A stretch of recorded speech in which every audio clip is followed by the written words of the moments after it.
ఉన్న బంగారాన్ని విడిపించి ఆ రోజు ఆన్లైన్ రేటుకే మేము కొంటాం. Sharma gold company. అసలు ఇప్పటి వరకు బయట ప్రపంచానికి తెలియని మిస్టీరియస్ టెంపుల్స్ ఏమైనా ఉన్నాయా? అసలు నీ దేశమే మిస్టీరియస్ దేశం తల్లి. ద్వారక నిర్మాణం ఎట్లా ఉండేదో తెలుసా? అక్కడ సిరామిక్ టైల్స్ మొత్తం అందరూ మగపిల్లలే అయితే ఒక్క ఆడపిల్లన్నా లేకపోతే ఎట్లా అంటే అదే పిండాన్ని మార్చి ఆయన ధర్మక్షేత్రే కురుక్షేత్రే సమవేత యుయుత్సవ ద్వారక ఉందని తెలిస్తే మహాభారతం కరెక్ట్ ఉన్నట్టే కదా. దాని కెపాసిటీ ఎంత ఉంటుందో ఆ లెక్కన. ఒక పురం అది. What is astra and what is shastra? 7 గ్రహాలు 2 ఖండన రేఖలు ఇవన్నీ ఉన్నాయని ఎట్లా కనుక్కున్నారు? వాళ్ళకి ఏ టెక్నాలజీ ఉంది నాకు చెప్పి. ఇప్పుడు ఈ ప్రపంచం మొత్తంలో నాశనం కాకుండా మిగిలి ఉన్నటువంటి ఏకైక జాతి, ఏకైక సంస్కృతి అఖండ భారతదేశం ఎలా ఉండేదండి? భరతవర్షే భరతఖండే మేరోహ దక్షిణ దిగ్భాగే. మరి ఇంతకీ అసలు రావణ లంక ఎక్కడుంది? లేదు. నమస్కారం, వెల్కమ్ టు సుమన్ టీవీ. నేను గీతాంజలి. ఇవాళ నా ముందు ప్రత్యేక అతిథి ఉన్నారండి. వారికి సంబంధించిన వీడియోస్ ఈ మధ్య కాలంలో నేను చూశాను. అసలు మాట్లాడుతున్నంతసేపు కూడా అలా మనం ఆ స్క్రీన్కి అతుక్కుపోతాం అంతే. వారు చెప్పే ప్రతి విషయం నిజమా అని ఆశ్చర్యానికి లోనవుతాము. ఇలా జరిగిందా అని మనకే అనిపించి నిజమే కదా అని మనమే రియలైజ్ అవుతాము. బట్ తెలుసుకోవాలి ఇంకా ఇంకా అనిపిస్తుంది వారు మాట్లాడే ప్రతి ఒక్కటి కూడా. ప్రత్యేకించి పురాణాల్లో అంటే మనం ఏన్షియంట్ హిందూ టెక్నాలజీ ఏ విధంగా ఉండేది, ఇప్పుడు మనం ఏవి వాడుతున్నాం, ఇంతకు ముందు కాలంలో టెక్నాలజీ ఎలా ఉండేది, అసలు మన పురాణాల నుంచి ఇతిహాసాల నుంచి మనం ఏం నేర్చుకోవాలి, ఎలా మన లైఫ్ స్టైల్ ఉండాలి, ఇప్పుడు మనం ఏదో ఈజీగా ఒక మాటలో చెప్పేస్తున్నాం కానీ అప్పటి రోజుల్లో అసలు ఎలా ఉండేవి, ఇవన్నీ కూడా మాట్లాడి లేటెస్ట్ నాకు తెలిసి ఇప్పుడున్న జనరేషన్ వాళ్ళందరికీ కూడా ఆయన ఒక డిక్షనరీ అయిపోయారు. ఆయన ఒక బెస్ట్ బుక్ అయ్యారనే చెప్తాను నేనైతే. వారే ది మదన్ గుప్తా. ప్రస్తుతం నాతో పాటు ఉన్నారు. ఇవాళ కూడా ఇటువంటి చాలా సున్నితంగా ఉన్న అంశాలే కావచ్చు, మన దగ్గర ఉన్నటువంటి కొన్ని సందేహాలే కావచ్చు, వీటన్నిటి గురించి వారి ముందు ప్రశ్నలుగా నేను ఉంచబోతున్నాను. మరి వారు ఎటువంటి సమాధానాలు ఇస్తారు, ఎలా మనల్ని ఇంకా అవేర్నెస్ క్రియేట్ చేస్తారు మనకు అనేది వారి మాటల్లో విని తెలుసుకుందాం. మదన్ గుప్తా గారు నమస్తే అండి. నమస్తే. మాతా పూర్కర్ పేరు విన్నారా ఎప్పుడైనా? ఏం లేదు కదా. ఒకసారి మీరు గూగుల్ కొట్టి చూడండి. ఈ మాతా పూర్కర్ ఎంబిలికల్ కార్డ్ ఏదో తెలుసు? పిల్లలు ఉన్నారా మీకు? బాబు అంబిలికల్ కార్డ్ తెలుసు సార్, విమెన్ గా తెలుస్తుంది నాకు. అందుకే బొడ్డు పేగు అంటారు. బొడ్డు పేగును కట్ చేసి వాటిని దాస్తున్నారు ఇప్పుడు, తెలుసా మీకు? బ్యాంక్స్ ఉన్నాయి. Stem cells. మీ పాత వాళ్ళు ఆ స్టెమ్ ని తీసుకొని ఒక పసుపు గుడ్డలో చుట్టి పెట్టేవాళ్ళు. బాగా ఎండిపోయిన తర్వాత దాన్ని ఒక తాయెత్తు అంటారు కదా, తాయెత్తు లాంటి దాంట్లో పెట్టి అది మెడలోనో మళ్ళలోనో కట్టేవాళ్ళు. ఎందుకు దాన్ని దాచిపెడతారు తెలియదు మనకి. ఎందుకు దాచేవాళ్ళు? ఇప్పుడంటే స్టెమ్ సెల్స్ అని స్టోర్ చేసుకోవడం. ఎందుకు స్టోర్ చేస్తున్నారు?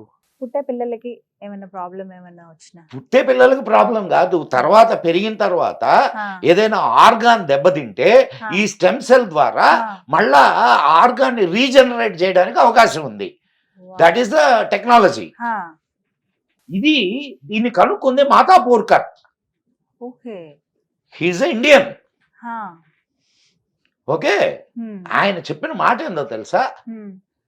ఒరి నాయన, ఇది కొత్తది కాదురా, ఆల్రెడీ మనకి మన మహాభారతంలో వ్యాసుడు వాళ్ళని కుండల్లో పెట్టి 101 పుట్టించాడు కౌరవుల్ని.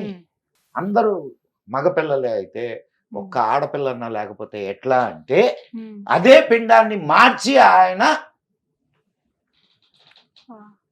ఆడపిల్లగా పుట్టించాడు. ఆ అమ్మాయి పేరే Dussala. So Y chromosome, X chromosome ఇవన్నీ ఆనాటి వాళ్ళకి తెలుసు అనే కదా. చూస్తున్న ఐవీఎఫ్ పద్ధతే అప్పుడు చేసినటువంటి. ఇప్పుడు మనం ఫస్ట్ మనం ఏం చేయాలా అని అంటే దాని మీద పరిశోధనలు చేయాలా. అండ్ ఎగిరే విమానాలున్నాయి. పుష్పక విమానాలు. పుష్పక విమానానికంటే ముందు కూడా ఉన్నాయి ఇంకా ముందు. విమానాలు. ఆహా. ఎగిరే పురాలు. ఆ. పుష్పక విమానం అంటే ఏమనుకుంటున్నావు చెప్పు నాకు, నువ్వేమనుకుంటున్నావు? సినిమాల్లో చూసాను సార్. అదే సినిమాలో కాదు, ఆ. మామూలుగా పుష్పక విమానం అంటే ఏమని అనుకుంటుంటారు? ఇట్లా రెక్కలు ఉంటాయి, ఇట్లా పైకి ఎగురుతుంది. ఏదో నలుగురు కూర్చొని ఆ, ఉంటారు. అంతే. ఒకసారి రామాయణంలో పుష్పక విమానం యొక్క ఉమ్. వర్ణన చదువు, ఆ. తెలుస్తుంది నీకు. అది కెపాసిటీ ఎంత ఉంటుందో ఆ లెక్కన. ఒక పురం అది, అంటే ఒక ఊరు. ఊరు. ఒక ఊరు ఇక్కడ నుంచి దాంట్లో ఎగిరి దానికి ఇంకో ఒక దగ్గరికి ఒక ఇది చెప్తారు, ఆ. ఎంతమంది ఎక్కినా ఇంకొకటి చోటు ఉంటది అని. ఆహా. ఆ. సో ఎలా సార్ ఇవన్నీ? అంటే అంత అంత పెద్ద విమానాలు ఉండేవి. సరే ఉండేవా లేవా అవన్న కవుల కల్పన, ఓకే. దానికి ముందు కూడా మనకు త్రిపురాసుర సంహారం అని ఒక కథ ఉంది. శివుడు త్రిపుర, 3 పురాల్ని, 3 ఎగిరే పురాలు అవి. ఎగిరే పట్టణాలమ్మా. పురము అంటే పట్టణము అని, ఎగిరే పట్టణాలు అవి. ఒక పట్టణం పైన ఎగరుతుంటే వచ్చి ఇక్కడ దిగింది అనుకో, ఏంది పరిస్థితి? ఇక్కడ ఉన్నవంతా మొత్తం స్మాష్. అంతే. అంటే అంతంత పెద్ద విమానాల్ని, అంతంత పెద్ద వీటిల్ని తయారు చేశారు. సో టెక్నాలజీ డెఫినెట్ గా ఉంది. అది అప్పుడున్న పద్ధతిలో అలా ఉండేది. ఇప్పుడు మనం చూస్తున్న పద్ధతి ఎలా ఉండేదో తెలియదు. అప్పుడున్న పద్ధతిలో ఇప్పుడు దాని మీద ఇప్పుడు మనకు వైమానిక శాస్త్రం ఉంది, భారద్వాజుడు రాసింది. 3800 విమానాల గురించి చెప్పాడు దాంట్లో ఆయన. 3800 ఉంది, నా దగ్గర ఉంది పుస్తకం. తెలుసుకోవాలంటే చాలా సబ్జెక్ట్ ఉంది సార్. అయితే ఈ ప్రపంచం మొత్తంలో నాశనం కాకుండా మిగిలి ఉన్నటువంటి ఏకైక జాతి, ఏకైక సంస్కృతి నీదే. నీదేనమ్మా, అవునా కాదా? తక్కిన అన్ని సంస్కృతులు నాశనం అయిపోయినాయి. దేశాల ఎల్లలు మారిపోయినాయి, మనుషుల మనస్తత్వాలు మారిపోయినాయి, వాళ్ళ సంస్కృతి సాంప్రదాయాలు అన్నీ నాశనం అయిపోయినాయి. ఇంకా మిగిలింది అంటే అది నీ జాతి, నీ సంస్కృతి. అదొకటే. రైట్. ఇప్పుడు మాటల్లో అన్నారు దేశాల ఎల్లలు కూడా దాటిపోయాయి. అసలు అఖండ భారతదేశం ఎలా ఉండేదండి? భరతవర్షే భరతఖండే మేరోహ దక్షిణ దిగ్భాగే. ఇప్పుడు మనం సంకల్పంలో చెప్పుకుంటాం, సంకల్పం చెప్పేటప్పుడు చెప్పు. అవునా కాదా? భరత ఖండము and Pakistan, Afghanistan, Iran, Iraq, Uzbekistan, Kazakhstan, నీకు ఇంకొక మంచి ఇటు శ్రీలంక, ఇటు మాల్దీవ్స్, ఇవన్నీ కూడా మనకు ఉపద్వీపాలు అయ్యి 8 ఉపద్వీపాలని చెప్పారు మన పురాణాల్లో. అసలు యాక్చువల్గా ఇప్పుడు మనం శ్రీలంక అంటాం కదా, శ్రీలంక రావణ లంక కాదు. మరి సార్ ఇప్పుడు నేను దాన్ని ఇది ఎక్కడ ట్విస్ట్ కాదు, నిజం. అమ్మాయి కాలక్కాడు దగ్గర మహేంద్ర పర్వతం ఉంది తమిళనాడులో. మహేంద్ర పర్వతం నుంచి రామాయణంలో ఆయన ఏం చెప్పాడు? మహేంద్ర పర్వతం నుంచి హనుమంతుడు 100 యోజనాల దూరంలోని లంకకు వెళ్ళాడు. దాన్ని ఈయన వర్ణిస్తాడు, ఎవరు? సుగ్రీవుడు. అక్కడ 100 యోజనాల దూరంలో ఒక లంక ఉంది, అది 100 యోజన విస్తీర్ణము అని. 11 పాయింట్ సంథింగ్ అంటే 1200 అనుకుందాం, 12 కిలోమీటర్లు యోజనము అంటే. మరి 100 యోజనాలు అని అంటే 1200 కిలోమీటర్లు. ఇప్పుడు భారతదేశం నుంచి శ్రీలంక ఎంత దూరం ఉందమ్మా? ఆ వారధి ఎంత ఉంది? చాలా తక్కువ, 50 కిలోమీటర్లు, 56 కిలోమీటర్లు. కానీ ఇక్కడ నుంచి చూసినప్పుడు వాళ్ళ ఇవి కూడా కనిపిస్తాయి కదా సార్. నేను అదే చెప్తుంది, 56 కిలోమీటర్లు. 56 అంతే. శ్రీలంక విస్తీర్ణం ఎంతో తెలుసా? 346 కిలోమీటర్లు. మరి ఇందాక చెప్పిన లెక్కకి ఇప్పుడు 1200 కిలోమీటర్ల రేడియస్ ఇది రావణ లంక. 100 యోజనాలు అంటే 1200 కిలోమీటర్ల దూరం. దూరం ఉంటుంది. అది ఈ లంక ఎందుకు అవుద్ది? దీని అసలు పేరు సింహళం. సింహళం. సింహళం. 4 మందంగాళ్ళు వచ్చారు కదా మనల్ని దోచుకోవడానికి. బ్రిటిష్ వాళ్ళు వీళ్ళు వాళ్ళకి నోరు తిరక్క సిలోన్ సిలోన్ అనడం మొదలెట్టారు. అది సిలోన్ గా ఉండింది. 1948లో దానికి స్వాతంత్రం వచ్చింది. 1973లో దానికి లంక అని పేరు పెట్టారు. ఉట్టి లంక అంటే బాగుండదని దానికి శ్రీ అని తగిలిచ్చారు. మరి ఇంతకీ అసలు రావణ లంక ఎక్కడుంది? లేదు, మాల్దీవ్స్ దగ్గర ఉంది. కానీ మాల్దీవ్స్ దగ్గర అంటే ఓషనోగ్రఫీ ఇది చేసిన సైంటిస్టులు ఏం చెప్తున్నారు అంటే 5000 నుంచి ఒక 10,000 సంవత్సరాల లోపల ఒక పెద్ద సునామీ లాంటిది వచ్చింది. అండ్ టెక్టానిక్ ప్లేట్స్ లో కదలికలు జరిగినాయి. దానివల్ల ఒక పెద్ద భూభాగం సముద్రంలోకి కుంగిపోయింది అని చెప్తున్నారు. ఓకే, అదే లంక అయి ఉండొచ్చా? అప్పుడు రాముల వారు కట్టిన రాళ్ళు కానీ ఏవి ఇంకా లేవు. ఎట్లా నీకు సముద్రంలో మునిగిపోయి ఉన్నాయమ్మా, సముద్రంలో మునిగిపోయి ఉన్నాయి. అక్కడి నుంచి ఇప్పుడు అది ఓషన్ నీకు లోపల ఇప్పుడు దీన్ని ద్వారకాని ఐడెంటిఫై చేశారు. మన మోడీ గారు కూడా వెళ్ళి అక్కడ దండం పెట్టుకొని వచ్చారు కదా, పూజ అవి చేశారు, దండం పెట్టుకొని వచ్చారు కదా, చేశారు. కానీ దాని మీద మధ్యలోనే ఆపేశారు తెలుసా నీకు ఆ ప్రాజెక్ట్ ని. ఎందుకంటే యాక్చువల్లీ నవంబర్ లో పర్మిషన్ ఇస్తారు, అందరికి వెళ్ళడానికి వీలుంటుంది. ప్రాజెక్ట్ దాన్ని ఎక్స్కవేట్ చేసే ప్రాజెక్ట్ ఒకటి ఉండే మన విదేశాల ఫండింగ్ తో కొన్ని బృందాలు వెళ్ళి అవన్నీ టెస్టులు చేసి వచ్చేవి. వాళ్ళకి కావాల్సినటువంటి ఇన్నర్ ఇవన్నీ కూడా ఏర్పాటు చేశారు. దాన్ని ఆపేశారు. ఎందుకని? ద్వారక ఉందని తెలిస్తే మహాభారతం కరెక్ట్ ఉన్నట్టే కదా. మహాభారతం ఉంది జరిగింది అని అంటే కృష్ణుడు ధర్మరాజు వీళ్ళందరూ ఉన్నట్టే కదా. ఇప్పుడు దాకా మనకు నూరిపోసింది ఏంది? అవన్నీ పుకిటి పురాణాలు అంతే కదా. మరి నీకు ద్వారక కళ్ళ ముందు కనిపిస్తుంటే అది పుకిటి పురాణం ఎట్టవుద్ది? ద్వారక మునిగిపోయిందన్న సంగతి కూడా మనకి మహాభారతంలో ఉంది. అంత భయంకరమైన కుట్ర మన మీద జరిగింది. కానీ ఇప్పుడు రామసేతు అన్నారు మీరు, మాల్దీవ్స్ దగ్గర అని చెప్పారు. కొంతమంది ఏమో ఆస్ట్రేలియా అని చెప్పి కూడా చెప్తున్నారు. ఆస్ట్రేలియానే అసలు లంక నీకు నేను కానీ ఒకటే సర్ప్రైజింగ్ అనిపించింది మీరు చెప్పిన దాంట్లో. అంటే ఇప్పుడు మనం చూసి నమ్ముతున్నటువంటి రామసేతు అది రాముడు కట్టింది కాదా? కాదు, ముమ్మాటికి. ఎందుకు మరి దాన్ని రామసేతు అని these are all temple tourism. ఇది కూడా ఉందంట.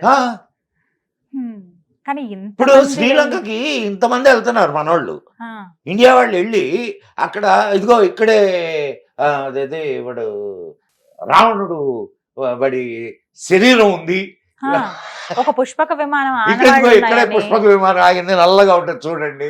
ఇవి చూసాను సార్, అశోకవనం ఇదే సీతమ్మ ఇక్కడే చెప్పి నిజంగా చాలా మంది చెప్తుంటే విన్నాను నేను. దీస్ ఆర్ ఆల్ కల్పితాలు అవన్నీ. Temple tourism. వాడి శ్రీలంక వాడు బతకాలి కదమ్మా. సో ఓకే, మళ్ళీ కమింగ్ బ్యాక్ అఖండ భారతం. రామాయణంలో కైకమ్మ ఈయన్ని అడవులకు పంపిస్తుంది కదా. ఆ టైంలో భరతుడు అండ్ శత్రుఘ్నుడు ఇద్దరు వాళ్ళ తాతగారి దగ్గరికి వెళ్తారు. ఇప్పుడు రష్యాతో ఎవరికి యుద్ధం జరుగుతుంది? యుక్రెయిన్కి వెళ్తారు వాళ్ళు. ఎందుకని సార్? అక్కడ మనది బార్డర్స్ అయ్యి బార్డర్లను కాపాడడానికి వెళ్తారు.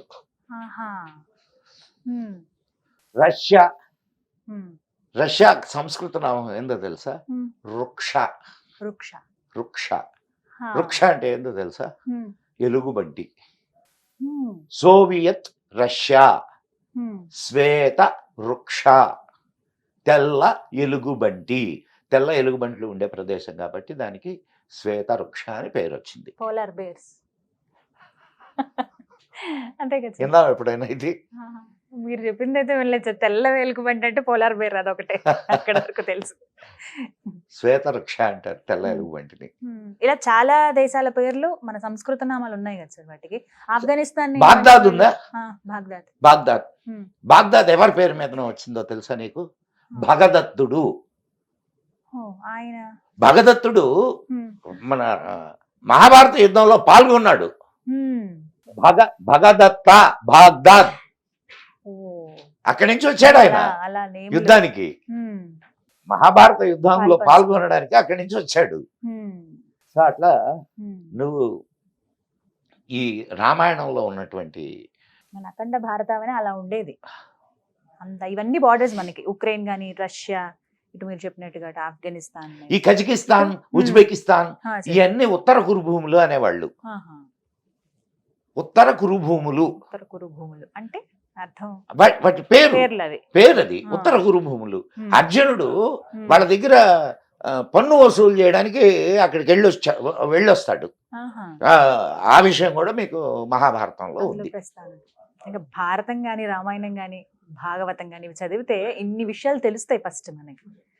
అసలు నీకు యు కాంట్ బిలీవ్ అమ్మా. నువ్వు ఏదో పురాణం ఏదో ఒక దీన్ని చదివినట్టు కాకుండా ఒక అనలిటికల్ బేస్ తో నువ్వు కానీ దాన్ని చదివితే అనేక విషయాలు నీకు బయటకు వస్తాయి. అనేక విషయాలు. టెంపుల్స్ మీరు చెప్పినప్పుడు నేను చాలా గుళ్ళ గురించి విన్నాను సార్. నాకే సర్ప్రైజింగ్ అనిపించింది. అసలు ఇప్పటి వరకు బయట ప్రపంచానికి తెలియని మిస్టీరియస్ టెంపుల్స్ ఏమైనా ఉన్నాయా? ఉన్నాయమ్మా, ఉన్నాయి. అసలు నీ దేశమే మిస్టీరియస్ దేశం తల్లి. నీ దేశమే మిస్టీరియస్ దేశం. కొన్ని వల్ల సర్ప్రైజింగ్ గా అనిపిస్తాయి సార్. హిమాలయాస్ గురించి ఇందాక అనుకున్నాను కదా, అది మీకు ఇప్పుడు చెప్తాను. ఇక్కడ let the people also know. Himalayas లో ఒక ఇంటీరియర్ ప్లేస్ అది. యమునోత్రికి వెళ్లే దారిలో అది లెఫ్ట్ సైడ్ లోపలికి వెళ్తుంది. ఆ పేరు నాకు గుర్తు రావట్లేదు, అంతకంటే ఇంకేం లే. హాయిగా మామిడి తోటలు అయ్యి శుభ్రంగా దిగి మామిడికాయలు కోసుకొని అక్కడ కొంత సమయం మన పాండవులు అక్కడ గుహలో ఉన్నారు. ఆ గుహ అంతా చూసాం మేము. తర్వాత అక్కడ ఒక టెంపుల్ ఉంది. ఆ టెంపుల్ కి వెళ్ళాం. అక్కడ ఒక పెద్ద ప్లాట్ఫామ్ ఉంది. ఆ ప్లాట్ఫామ్ ఏంటి అని అడిగితే అక్కడ వాళ్ళు చెప్పినటువంటి విషయం ఏంటంటే, అంటే నా మామూలుగా నేనేందంటే ఎక్కడైనా వెళ్తే అక్కడ ముందు ఆ పూజారిని అడుగుతాను విషయం, ప్రాంత విశిష్టత అడుగుతాను. అట్లా మీకు ఇప్పుడు వైదీశ్వరన్ కోయల్ విన్నారా? వైదీశ్వరన్ కోయల్ దగ్గర ఒక అదే తటాకం ఉంటుంది, కొలంలాగా. దాంట్లో మునిగితే చర్మ వ్యాధులు పోతాయంటారు. ఇంకొక ప్రసిద్ధి ఉంది దానికి, ఇది వైదీశ్వరన్ కోయిల్కి. మీకు ఇబ్బంది లేదనంటే ఈ సంఘటన చెప్తాను నేను. నా స్నేహితుడు పక్కా కమ్యూనిస్టు. ఎంత ఇదంటే ఏదైనా ఉపన్యాసాలు చెప్తుంటే, ఇది దేవుడి గురించి 4 మంచి మాటలు మాట్లాడుకుంటుంటే నేరుగా వాళ్ళ దగ్గరికి వెళ్ళి వాళ్ళని ఇంకా ప్రశ్నలతో ఇసిగించేసేవాడు. సరే మేమందరం కలిసి కూర్చొని, నేను I was in medical profession, public సెక్టర్లో, సెంట్రల్ గవర్నమెంట్లో కూర్చొని మాట్లాడుకుంటుండేవాళ్ళం. ఇట్లా మాట్లాడుకుంటూ నేను వాడితో అన్నా, ఇక్కడ వైదీశ్వరన్ కోయల్ అని ఉంది, అక్కడ నీకు థంబ్ ప్రింట్ తీసుకొని నీ జాతకం చెప్తారు అన్న.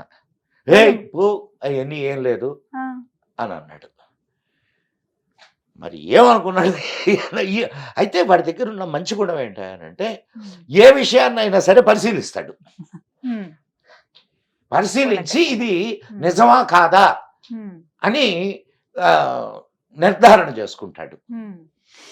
అంటే నేను ఇది ఇది వాడి పేరు కూడా చెప్తాను, మీరు కావాలంటే ఎంక్వైరీ చేసుకోవచ్చు. రాధికా మోహన్ వాడి పేరు. ఇప్పుడు ఎక్కడున్నాడో తెలియదు నాకు. ఓకే. ఆ, ఈ మాట చెప్పంగానే వాడు ఇంకొక ఫ్రెండ్ ఇద్దరు అప్పుడు నెల్లూరులో నేను వర్క్ చేస్తున్నా, బండి వేసుకొని వెళ్ళిపోయారు వైదీశ్వరన్ కోయల్కి. వెళ్ళిపోయి వాడికి అక్కడ ఒక పెద్ద ఆయన ఉన్నాడట, ఆయన ఇప్పుడు లేడు. ఆయన నేనే చెప్పా అతనికి, ఇదిగో పలానా చోట పలానా వాళ్ళు ఉంటారు. ఆయన దగ్గరికి వెళ్ళారు వీళ్ళు. నువ్వు నైనా రేపు రానని చెప్పి చెప్పారు. మళ్ళా ఆ రోజు ఉండి రేపు రెండో రోజు వెళ్ళాడు. రెండో రోజు వెళ్ళి ఆ తర్వాత నుంచి వాడు నాకు కనిపించడం మానేశాడు. ఎందుకని? 2 నెలల తర్వాత వాడు నాకు కనిపించాడు. నేను పట్టుకున్నా. అప్పుడు గడ్డం పెరుగుంది కొంచెం. పట్టుకొని ఏందిరా ఏమయ్యావు అసలు, ఏంది నువ్వు వైదేశ్వరన్ కోయల్ అని చెప్పాను అప్పుడు, అదే లాస్ట్ అంటే వాడు ఏం చెప్పాడంటే, అప్పుడు తెలియదు వీడు పోయి వచ్చిన సంగతి కూడా. నువ్వు చెప్పిన తర్వాత పోయి వచ్చాను గురు, మరి ఏంట్రా అంటే, ఏం లేదు గురు, అంతా రాసి ఉంది గురు, రాసిన ప్రకారం జరుగుతుంది గురు అన్నాడు ఆయన. నేను వాడు వాడు చెప్పుకొచ్చాడు. నన్ను ఆయన థంబ్ ప్రింట్ చూడగానే ఆయన నీ తల్లి పేరు ఇదిగో ఈ అక్షరంతో మొదలవుద్దా అని అడిగాడు. అవును అంటే నా తల్లి పేరు చెప్పేశాడు. నా తండ్రి పేరు ఈ అక్షరంతో మొదలవుద్దా అంటే అవునన్నాను, తండ్రి పేరు చెప్పేశాడు. నా పేరు రాధికా మోహన్ అనేది కొంచెం ఇదైన పేరే కదా, అంటే కాస్త కామన్ నేమ్ అయితే కాదు కదా. నా పేరు చెప్పాడు. అండ్ నాకు కడుపు మీద కత్తి ఘాటు ఉందని కూడా చెప్పాడు. అంత ఎగ్జాక్ట్ గా నువ్వు ఇక్కడ వచ్చే సమయానికి నీ భార్య 6వ నెల గర్భవతి అని కూడా చెప్పాడు అని చెప్పాడు. Oh my God. మరి దీన్ని ఏమంటారు? ఒక వేలు ముద్రతో అన్ని అగస్త్యనాడి అంటారు దాన్ని. అగస్త్యనాడి. దాంట్లో నిజాలు నాకు తెలియవమ్మా. బట్ ఇంకా నేను జరిగిన సంఘటన మళ్ళా ఇంకొకటి కూడా చెప్పాడు మీకు. ఇది విచిత్రమైన విషయం. నువ్వు ఇక్కడ వచ్చిన తర్వాత 6 నెలలకు మళ్ళా ఈ ప్రదేశానికి దగ్గర ప్రదేశంలోనే నువ్వు వస్తావు అని చెప్పాడు. 6 నెలల తర్వాత వాడికి ట్రాన్స్ఫర్ అంటే అటువైపే వెళ్ళాడు. ఓ మై గాడ్, అంత ఎగ్జాక్ట్ గా వాళ్ళంతా నిష్ణాతులు. వాడు ఆ తర్వాత 2-3 సంవత్సరాల తర్వాత ఎప్పుడో కనిపించాడు నాకు. శుభ్రంగా గడ్డం పెంచుకొని కాషాయ బట్టలు వేసుకొని విభూతులు ధరించి. నేను నా జరిగిన సంఘటన. దీనికి మీరు ఏం పేరు పెడతారో నాకు తెలియదు. ఇది విచిత్రమా లేకపోతే ఇది ఏదైనా మాయమంత్రమా అనేది కూడా నాకు తెలియదు. సో ఇలాంటి దీన్ని ఏమంటారు అనేది నాకు అంటే మీకేమనిపించింది సార్? అంటే అలాంటి మనిషి ఇలా మారిపోయారు అన్నప్పుడు మీకేమనిపించింది? ఏమనిపిస్తుందమ్మా, కళ్ళు పెద్ద అయినాయి అంతే. నమ్మశక్యంగా అనిపించలేదు. అసలు ఎలా మాట్లాడేవారు, ఎలా అయిపోయారు? అరే ఆడి కత్తితో ఎందుకు పడిచారు తెలుసా? విద్యార్థి పరిషత్ వాళ్ళకు గొడవ అయింది. వీడు కమ్యూనిస్టు, విద్యార్థి పరిషత్ వాళ్ళతోటి వీడు ఏదో నేను చెప్తున్నది 40 సంవత్సరాల క్రితం సంగతి తల్లి. గొడవ అయ్యి వాళ్ళు కత్తితో పడిచారు వీడిని. అది కూడా ఆయన చెప్పేశారు. సో వైదేశ్వరన్ కోయల్ అక్కడ జరిగింది. అక్కడికి నెహ్రూ వెళ్ళాడు. నెహ్రూ జాతకం కూడా అక్కడ చూపించబడిందని చెప్తారు. ఇంకా ఇలాంటి మిస్టరీస్ టెంపుల్స్ చాలా ఉన్నాయమ్మా. మన తెలుగు రాష్ట్రాల్లో ఉన్నాయి సార్ అట్లా ఏమైనా? తెలుగు రాష్ట్రాల్లో నాకు ఎక్కడ అంత అంటే ఇక్కడ కొన్ని ఉన్నాయి, కొన్ని విషయాలు ఇక్కడ ఉన్నాయి. ఇప్పుడు ఛాయా సోమేశ్వరాలయం దగ్గర నల్గొండ అండ్ ఏడుపాయల జాతర తెలుసా? ఏడుపాయల జాతర కాగానే వర్షం వస్తుంది, జాతర కాగానే వర్షం వస్తుంది. మరి దానికి ఏంది రీజను? అన్ని లింకప్ అయి ఉంటాయి. నువ్వు ఎక్కడ పుట్టావు? ఏది? నేను పుట్టింది హైదరాబాద్. ఊరది కానీ పుట్టింది హైదరాబాద్. పాలకోడూరు ఎక్కడ దగ్గర? భీమవరంకి దగ్గర. భీమవరం. భీమవరంలో ఒక టెంపుల్ ఉంది తెలుసా మీకు? సోమేశ్వర స్వామి టెంపుల్. సోమేశ్వర ఆలయం. చంద్రస్థాపితం అంటారు. అది దాని విశిష్టత ఏంటో తెలుసా మీకు? అమావాస్యకి ఒక రంగులో, పౌర్ణమికి ఒక రంగులోకి మారిపోతూ ఉంటుంది. విచిత్రం అసలు అది నిజంగా అద్భుతం అండి. నీ- తెల్లగా నీ- ఉంటుంది. కాదు, నీ ఊరి పక్కనే ఉంది కదా అది. ఆ? పంచరామాల్లో పంచారామాల్లో ఒక ఒకటి. క్షేత్రం. అవును. ఆ? క్షీరారాము పక్కనే, దాక్షారాము. నేను అవన్నీ ఏరియాలన్నీ హాయిగా తిరిగానమ్మా. అట్లాంటి చిత్ర విచిత్రాలు. నువ్వు నెల్లూరు దగ్గర ఒక టెంపుల్ బయటపడింది, ఇసుకలో కూరుకుపోయింది. మొన్న సినిమాలో, కల్కి సినిమాలో చూపించారని చెప్పి ఒక ఆ. టెంపుల్. నెల్లూరు దగ్గర ఇలా చాలా టెంపుల్. సంగమేశ్వర స్వామి సంగమేశ్వర 4 నెలలు మాత్రమే చూడగలుగుతాం, మిగతా అంతా వాటర్ లోనే ఉంటుంది ఎప్పుడు. సో ఇలాంటి అద్భుతమైనవి చాలా ఉన్నాయి. ఇట్లా నువ్వు చెప్పుకుంటూ వెళ్తే అసలు నీకు దీనికి అంతం అనేది ఉండదు. ఒక్కొక్క చోట ఇప్పుడు కొన్ని న్యాచురల్ గా ఉండేటటువంటి ఇవైతే, కొన్ని మానవ నిర్మిత అద్భుతాలు. అసలు ఆ గోపురాలు ఎంత అద్భుతంగా. నీకు అదే శ్రీరంగం టెంపుల్ దండం పెట్టాలి సార్. చూసా తల్లి? అసలు ఎంత అద్భుతంగా ఉంటాయి కదా. ఇలా అయితే వెనక్కి ఇలా పడిపోతాయి. నీకు మెడ నొప్పి పుట్టింది అసలు. నువ్వు అది అంతే దాని బాగుంటుంది. మీద ఉన్న ఆర్కిటెక్చర్ చూడడానికి కూడా నీకు అంత ఇది దొరకదు. కళ్ళు ఇంకా అలా ఉండిపోతాయి సార్ అక్కడ. మధురై మీనాక్షి టెంపుల్ ఎంత, కంచి. నువ్వు ఏ టెంపుల్ తీసుకోమ్మా, తమిళనాడులో ఏ టెంపుల్ తీసుకున్నా ఒక్కొక్కటి ఒక్కొక్క అద్భుతం, ఒక్కొక్కటి ఒక్కొక్క అద్భుతం.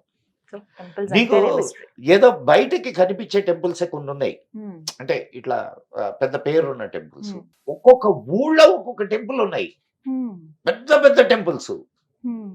మేము ఒకసారి నేను ఎప్పుడైనా సరే ఓ 10 రోజులు 15 రోజులు అట్లా వెళ్ళిపోతాను టూర్ వెళ్తూ ఉంటారా? టూర్. నేను మా ఆవిడ చెరుకు సంచి చేసుకుంటాము, ఇద్దరం వెళ్ళిపోతాం.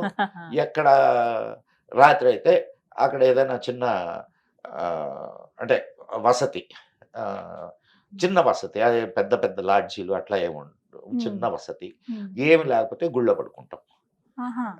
మరి నువ్వు కర్ణాటక వెళ్ళు, అక్కడ కూడా చాలా మురుడేశ్వర్. ఆ గోపురం కూడా ఎంత బాగుంటుంది సార్ అసలు. ఎంత అమ్మాయి వర్ణించలేము. నీకు అసలు ఇప్పుడు అవన్నీ చూస్తుంటే నీ దేశం మీద నీకు ఒక ప్రేమ కలగడం లేదా? భక్తి, గౌరవం, ప్రేమ. నా ఖచ్చితంగా. దేశం ఎంత అద్భుతమైన దేశం అనిపించట్లే?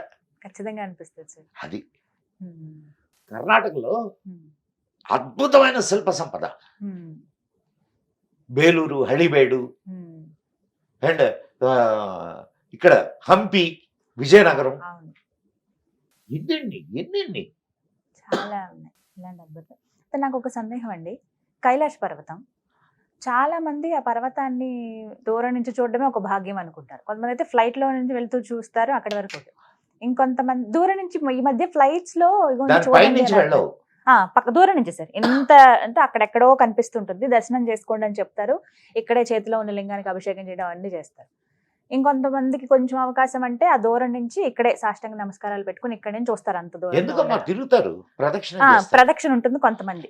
కానీ దాన్ని ఎక్కే ప్రయత్నం అనేది ఎవరు చెయ్యరు, అసలు అది అసాధ్యం అని చెబుతూ ఉంటారు. ఎందుకు అసలు అక్కడ ఏముందని? ఇందాక మనం కూర్చునే దానికి ముందు మన మిత్రుడు కార్తీక్ ఒక ప్రశ్న వేశాడు, సార్ ఈ జ్యోతిర్లింగాలు, శక్తిపీఠాలు ఇవేంటి సార్ అని.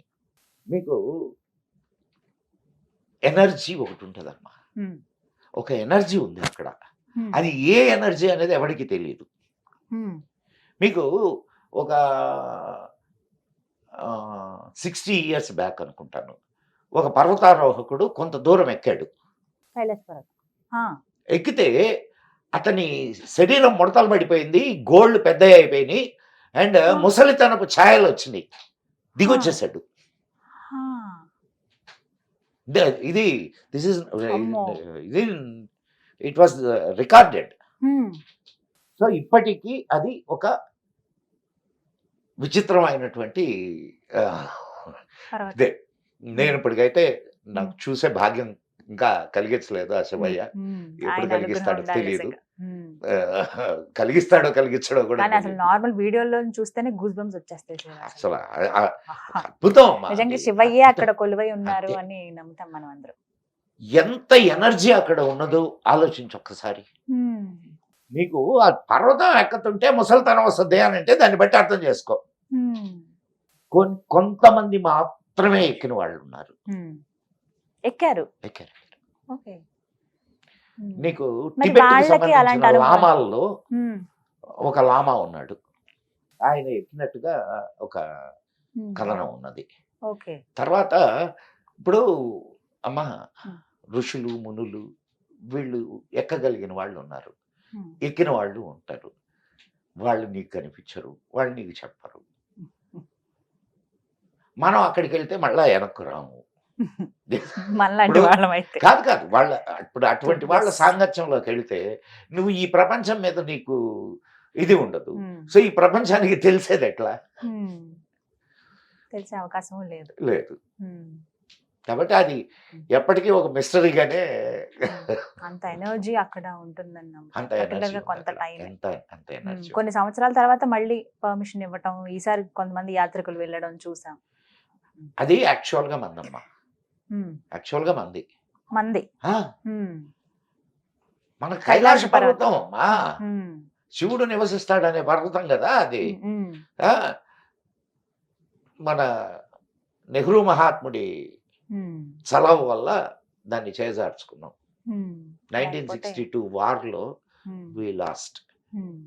లేకపోతే ఎంతటి భాగ్యం అది. కానీ ఇప్పటికీ మన శివయ్య అని మనం భావిస్తాం కదా సార్. అక్కడికి వెళ్ళినా ఎక్కడుంటే ఆయన మనవడే. నార్త్ నుంచి అంతా బోలే బాబా అని పిలుస్తూ ఉంటారు ఆయన. మనం అంటే శివయ్య ఇలా రకరకాల పేర్లతో మనం పిలుస్తాం. నువ్వు కానీ ఏ పేరుతో ఆయన పిలువమ్మా. చక్కగా చెప్పారు sir. Thank you so much for your time. నమస్కారం. ఓం నమ శివాయ.